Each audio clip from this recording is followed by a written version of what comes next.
TMC, Bhajpa और CPM के बीच वाक युद्ध। 2026 के विधानसभा चुनाव से पहले सभी पार्टियां अपने अपने हाथ मजबूत करने में जुटी हुई है। यही कारण है कि बंगाल में सभी पार्टियां एक दूसरे के खिलाफ टिप्पणी करती रहती है।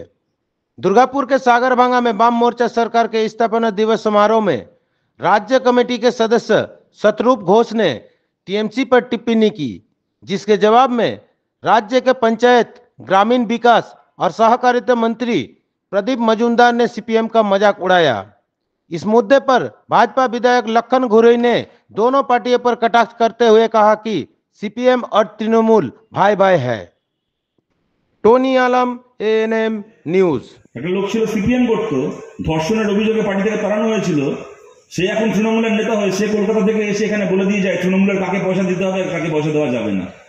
যে আমাদের সরকারের সময়ও যে মানুষেরা তৃণমূলকে সমর্থন করেছেন, তৃণমূল এমনকি হয়তো কর্মীও ছিলেন তৃণমূলের, খারাপ সময় যারা তৃণমূল করেছেন তারা তৃণমূলের মধ্যেও কোণঠাসা।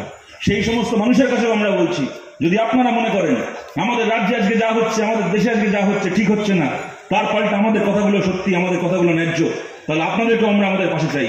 আপনারা বিরোধী হিসেবে একসময় রাজনীতি করেছেন, আপনাদের সেদিনের সেই অভিজ্ঞতা, আপনাদের সেদিনের সেই দক্ষতা, তাও আমাদের অনেক কাজে লাগবে যদি আপনাদেরকে আমরা আমাদের পাশে পাই, আমাদের জোর বাড়বে।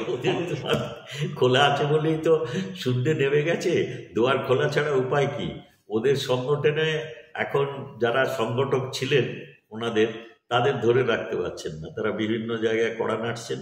যেখানে আমরা মনে করছি আমাদের দল উপযুক্ত মনে করছে সেই সব মানুষকে ইন্ডাক্ট করছেন, কিন্তু ওনাদের আমাদের দলের কি হচ্ছে তাই নিয়ে বিশেষ চিন্তা করার দরকার নেই। আপনারা নিজেদের দল সামলান, আপনাদের দলের দরজা খুলতে হবে না, দরজা ভেঙে সবাই বেরিয়ে আসছে যদি দরজা থেকে থাকে।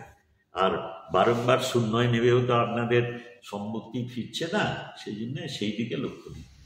দেখুন, সিপিএম এবং তৃণমূল যদি বলি, এই 1998 সালের পর থেকে যে সংঘর্ষ হয়েছে, শত শত তৃণমূল কর্মীরা হত্যা হয়েছে, খুন হয়েছে হারমাদের দ্বারা। আর সেই তৃণমূলের সিপিএমের নেতারাই যারা হারমাদ করেছিলেন তারা এখন তৃণমূলের নেতা। সিপিএম ভোট কেটে পরে তৃণমূলকে জেতাবে, বিজেপিকে আটকানোর জন্য তৃণমূল সিপিএমকে ঝান্ডা মেরে দিচ্ছে, অফিস খুলে দিচ্ছে, ফিস পাই খাচ্ছে, অর্থ সাহায্য করছে, ঝান্ডা কিনে দিচ্ছে, এটা তো স্বাভাবিক আছে। তারা এখন পশ্চিমবঙ্গে सीपीएम तृणमूल भाई भाई।